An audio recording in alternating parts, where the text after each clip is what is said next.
Hello বন্ধুরা, সবাই কেমন আছো? আশা করি সবাই খুব খুব ভালো আছো। আমার নতুন একটা ব্লগে সবাইকে ওয়েলকাম।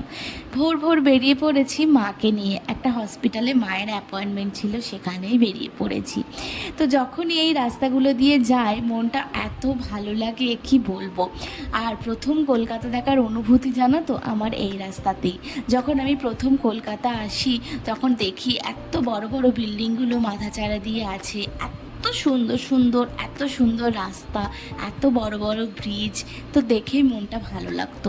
প্রথম কলকাতা দেখেছিলাম আমি আমার বাবা মায়ের সাথে। কোথাও একটা গেছিলাম, সেখান থেকে ফিরছিলাম, হয়ে গেছিলো অনেক রাত। তো রাতের সেই কলকাতা দেখা, সেই অনুভূতি ভুলতে পারবো না। তখন হাতে এত স্মার্টফোনও ছিল না যে ভিডিওগুলো করে রাখবো আর দেখবো।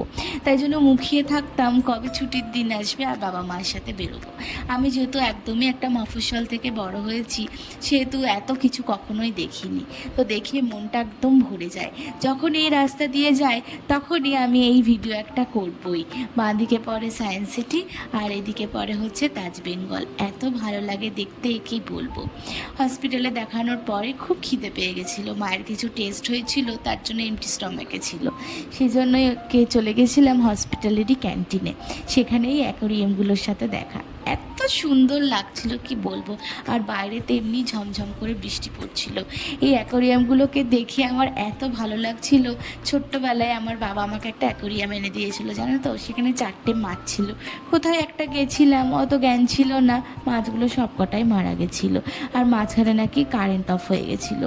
আর এই যে আমাদের চলে এসছে চা, আর এই যে এগ স্যান্ডউইচ, খুব অপূর্ব করেছিল জানো তো।